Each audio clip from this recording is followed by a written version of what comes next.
तो 2021 का बजट पेश हो चुका है। वित्त मंत्री निर्मला सीतारमण ने यह बजट पेश किया है। प्रधानमंत्री ने इसे वेलनेस और वेल्थ को बढ़ाने वाला बजट बताया है। सीधे चलते हैं केंद्रीय सूचना और प्रसारण तथा पर्यावरण मंत्री प्रकाश जावड़ेकर जी के पास, जो हमारे साथ लाइव जुड़ गए हैं। प्रकाश जी, सबसे पहले मैं ये जानना चाहूंगा, प्रधानमंत्री ने जिस शब्द पे जोर दिया वो था ईज ऑफ लिविंग।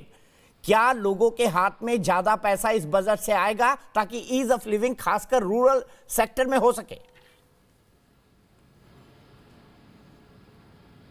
नहीं, रूरल सेक्टर में भी होगा, शहरों में भी जो चाहिए वो मिलेगा।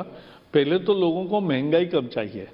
कांग्रेस के ज़माने में 10% से अधिक महंगाई 10 साल चली। अब पिछले 6 साल में 5% से कभी आगे नहीं बढ़ी। तो ये महंगाई से राहत, ये पहली राहत है। कानून व्यवस्था में सुधार, कांग्रेस के ज़माने में आए दिन बम फूटते थे, अब नहीं फूटते हैं। आतंकवाद में कमी आई है, माओवादियों की गतिविधियों में कमी आई है। तो इस सबसे कानून व्यवस्था सुधरी है, लोगों को इसी का इंतजार था। इसके साथ साथ आज इंफ्रास्ट्रक्चर में बहुत बढ़ोतरी हुई है। इस बजट में 5,71,000 करोड़ सड़क, बिजली, पानी, रेल, यातायात सभी की सुविधा बढ़ाने के लिए और पब्लिक ट्रांसपोर्ट, मेट्रो सबका विस्तार करने के लिए ये 5,71,000 खर्च होंगे। उससे रोजगार भी बढ़ेगा, उससे डिमांड भी बढ़ेगी, उससे उद्योग भी चलेंगे, उससे अर्थव्यवस्था भी चल पड़ेगी। तो ये जो फायदा है और उससे सुविधा बढ़ेगी। ईज ऑफ लिविंग तो उसी से आती है। सड़क अच्छी बनती है, कम्युनिकेशन अच्छा होता है, बाकी सुविधाएं अच्छी मिलती है। आज सारी व्यवस्था डिजिटल पेमेंट से हो रही है। आज सारे साधन वहाँ गांव-गांव में भी वाईफाई आने लगा है। तो ये जो बदलाव आ रहे हैं, यही ईज ऑफ लिविंग है और इसी की प्रधानमंत्री ने बात की है। विपक्ष का जो क्रिटिसिज्म है वो ये कहता है कि गवर्नमेंट ऑन सेल है, कि सेल लगा दी गई है, जितनी भी अच्छी कंपनियां हैं उनका विनिवेश हो रहा है, LIC को घाटे में लाकर या डाउन करके उसका IPO लाया जा रहा है। इस क्रिटिसिज्म को किस तरह से देखेंगे प्रकाश जी? ऐसा है, ये बेबुनियाद है। ये सार्वजनिक क्षेत्र सरकार का काम नहीं है धंधा करना। तो वो जो किया और वो घाटे में गया और सारे डूबते गए, उसके जगह जितना भी डिसइन्वेस्टमेंट अटल जी के समय हुआ उसका मैंने एक केस स्टडीज तैयार की है। देखा आज जो सरकार का 25-30% हिस्सा बचा है, उससे उनको इतनी आय होती है, 10 गुना ज़्यादा आय होती है जो पहले होती थी। उससे देश को 10 गुना ज़्यादा उत्पादन बढ़ा है, 10 गुना ज़्यादा एम्प्लॉयमेंट बढ़ी है, 10 गुना ज़्यादा टैक्स कलेक्शन बढ़ा है। तो एक उद्योग समय पर डिसइन्वेस्ट करने से और अच्छे हाथों में जाने से वो फायदेमंद होता है। सरकार को भी फायदा होता है सभी तरीके से और जनता को भी फायदा होता है। और हर साल जो पैसे डालना पड़ता था वो बंद हो गया है। तो ये कहानी है विनिवेश की। जो एकदम अच्छे चल रहे वो स्ट्रैटेजिक क्षेत्र में विनिवेश नहीं कर रहे हैं, लेकिन जो स्ट्रैटेजिक नहीं है सेक्टर, उसमें जरूर विनिवेश होना चाहिए, क्योंकि उसी से देश का अटका हुआ पैसा फ्री होगा, सरकार की आय में हर साल बढ़ोतरी होगी, रोजगार बढ़ेंगे और वहाँ उत्पादन बढ़ेगा और देश का टैक्स कलेक्शन भी बढ़ेगा। सबसे पहले हेल्थ की बात कर लेते हैं, क्योंकि इस बार हमने अनप्रेसिडेंटेड पैंडेमिक देखा है पूरे देश में और उसके बाद अब 137% ज्यादा हेल्थ का बजट हुआ है। क्या इससे वेल्थ और वेलनेस दोनों बढ़ेगी प्रकाश जी? बिल्कुल बढ़ेगी। जो प्रधानमंत्री ने कहा, हेल्थ भी वेलनेस भी। पहला है पोषण आहार, नल से जल और उसके साथ साथ स्वच्छ भारत। ये तीनों मिशन से बीमारी कम होती है। वेलनेस सेंटर से स्वास्थ्य अच्छा होता है। फिर भी कोई बीमार पड़े तो उसको आयुष्मान भारत 5 लाख तक का मुफ्त इलाज 50 करोड़ लोगों को मिलता है। और हर ब्लॉक में भी हॉस्पिटल नए नए निकलेंगे, कॉलेज मेडिकल के बढ़ेंगे, तो वैद्यकीय जो डॉक्टर्स है उनकी संख्या बढ़ेगी, तो उससे काम होगा। मुझे लगता है ये बहुत महत्वपूर्ण है।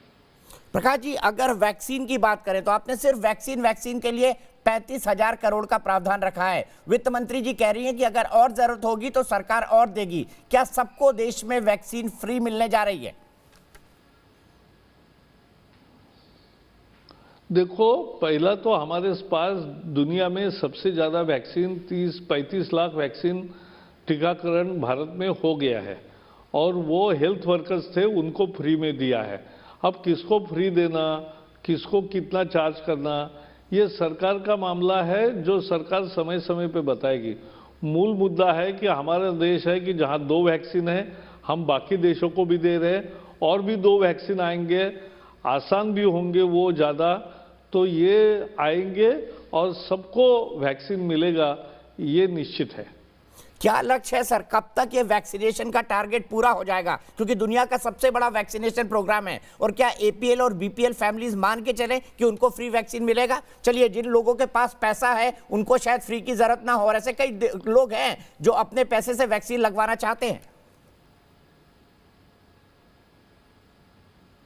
नहीं, इसलिए वो ये जो मुद्दा है ना, ये मुद्दा नहीं है, मुद्दा है जो 30-35 करोड़ लोगों को टीकाकरण करना है वो भारत पूरा करेगा, इतना मुझे पूरा विश्वास है। कोई इसका टाइमलाइन नहीं डिसाइड हुआ? 2 के बजाय और तीसरा या चौथा भी वैक्सीन हमारा आएगा। सर, कोई टाइमलाइन डिसाइड हुआ अगले 1.5 साल में रोल आउट करेंगे, 2 साल में रोल आउट करेंगे, इस तरह से जो अगला हमारा लगभग 35 करोड़ को लगाने का लक्ष्य है? नहीं, ये तो टीकाकरण तो इस वर्ष में पूरा करने की बात है, ये थोड़ी 2-4 साल का कार्यक्रम है। ठीक है, किसानों की अगर बात करें प्रकाश जावड़ेकर जी, तो किसानों के लिए कई सारी स्कीम्स की बात हुई है, इंफ्रास्ट्रक्चर फंड की बात हुई है, एमएसपी से 1.5 गुना कीमत सरकार दे रही है, और सरकार का आगे ये भी कहना है कि बहुत बड़ी संख्या में जो एमएसपी की खरीद का बजट है वो बढ़ाया जाएगा। क्या आपको लगता है किसान इससे संतुष्ट होगा जो आंदोलनकारी है अभी आज के बजट प्रस्तावों से? देखो, 2-3 अलग अलग सवाल आपने पूछे हैं। पहले तो किसानों के लिए इतना काम मोदी सरकार ने किया है कि जो 60 साल में पहले नहीं हुआ था। अटल जी के सरकार ने किसानों की दर्द सुन के स्वामीनाथन कमीशन की नियुक्ति की थी कि किसान को चाहिए लाभकारी मूल्य, तो लाभकारी मूल्य कैसे तय होगा। उन्होंने फॉर्मूला दिया कि कॉस्ट प्लस 50%, तो वो 2006 में बताया, लेकिन 14 तक कांग्रेस सरकार ने उसको रिकमेंडेशन को स्वीकार नहीं किया। मोदी सरकार ने वो स्वीकार किया और एमएसपी बढ़ाकर दिया, और आज पंजाब के किसान जो आंदोलन करते वो भी कहते कि एमएसपी बढ़ाकर मिला है, एपीएमसी में खरीद हुई है, लेकिन ऐसी जारी रहनी चाहिए। अब ये जानबूझकर गलतफहमी तैयार करने का ये 3 राजनीतिक दल जो वहाँ है उन्होंने पंजाब में ये किया है।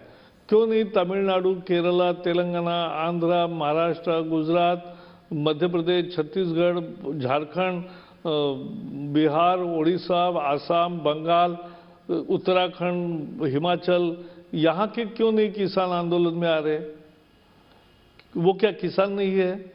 इसलिए नहीं आ रहे कि लोग समझ रहे कि ये नए कानूनों से उनका फायदा हो रहा है।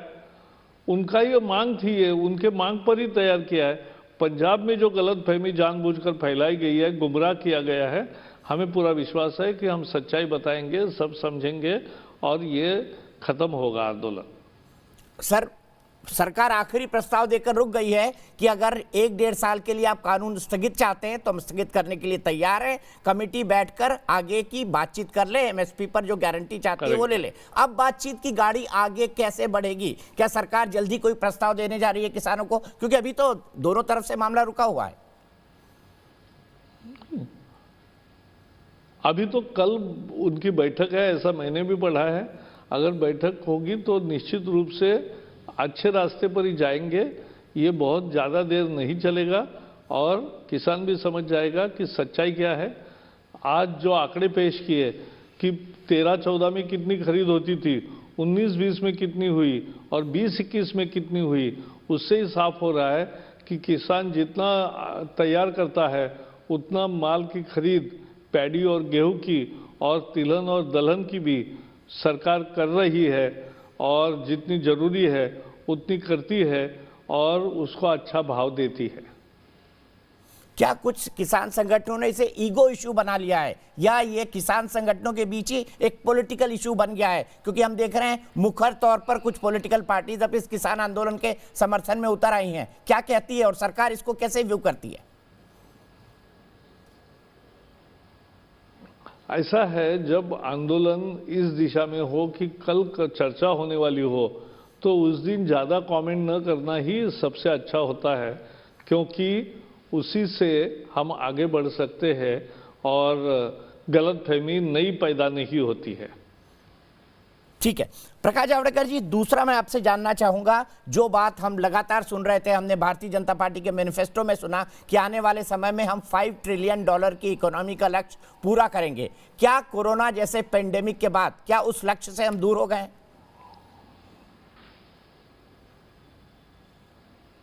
नहीं, बिल्कुल दूर नहीं हो गए, लेकिन पैंडेमिक के कारण एक आध साल का इधर उधर हो सकता है, लेकिन हम समय पे $5 ट्रिलियन इकोनॉमी बनेंगे। हम सही रास्ते पर लौट आए हैं और अगले 2-3 वर्षों में और इसका तेजी से विकास होगा, तब हम $5 ट्रिलियन का उद्देश्य सफल करेंगे। आपने $5 ट्रिलियन की बात कही, फाइनेंस मिनिस्ट्री कह रही है कि इकोनॉमिक वी शेप में जा रही है, लेकिन क्रिटिक सरकार के कहते हैं कि वी से पहले एन शब्द आता है, एन मतलब नौकरी। उनका कहना है कि कोई ठोस या कॉन्क्रीट नहीं है जिससे नौकरी जनरेट हो जाएगी। आपका क्या व्यू है इस क्रिटिसिज्म पर? ये बताइए मुझे, इतना 5,71,000 करोड़ सड़क, बिजली, पानी और रेलवे और मेट्रो और फ्रेट कॉरिडोर और इंडस्ट्रियल इस्टेट और टेक्सटाइल पार्क और सब बनेगा, तो ये क्यों कौन खड़ा करेगा? क्या वहाँ नौकरी नहीं मिलेगी? और उसके लिए जो मांग होगी, जो सामान चाहिए, वो कारखानों में नौकरी नहीं होगी? ये क्या मशीन से बनेंगे सब? तो ये तो रोजगार पैदा करने वाली योजना है और इंफ्रास्ट्रक्चर में सुविधा भी बढ़ती है और रोजगार भी बढ़ता है और अर्थव्यवस्था चल पड़ती है। प्रकाश जी, आप चूंकि पर्यावरण और जलवायु परिवर्तन के भी मंत्री हैं और आपने एयर पॉल्यूशन को रिड्यूस करने का एक सर्टेन टारगेट रखा है बजट में। आम आदमी, हर आदमी कार चलाता है, आप भी चलाते होंगे, आपका ड्राइवर चलाता होगा। क्या 20 साल से पुरानी गाड़ियां अब मैंडेटरी स्क्रैप सेंटर्स में जाएंगी और उनको खत्म करना अनिवार्य हो जाएगा? ऐसी कई गाड़ियां हैं, करोड़ों में, अगर मैं गलत नहीं हूं तो। नहीं, तो ये स्क्रैपिंग पॉलिसी नई तैयार हो गई है और ये अमल में आएगी तो सबका फायदा होगा। देश में प्रदूषण भी कम रहेगा और नए रोजगार के अवसर भी और बढ़ेंगे और रिस्की ड्राइविंग नहीं करना चाहिए, व्हीकल रिस्क की अवस्था में नहीं रखना चाहिए। इसका मतलब जो 20 साल से पुरानी गाड़ियां हैं उनको स्क्रैप सेंटर में देना होगा उनके मालिकों को, भले से वो छोटी जगह चल रही हो।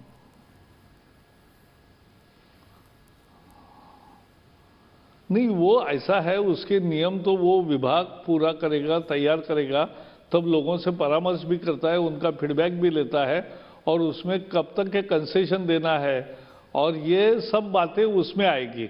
अभी नहीं आएगी कि ये नियम पूर्वलक्षी प्रभाव से शुरू रहेगा या अब से जो वाहन खरीदी करेंगे उनको ये बताया जाएगा कि आपके वाहन की मुदत 10 साल, 15 साल, 20 साल जो भी है वो बताई जाएगी।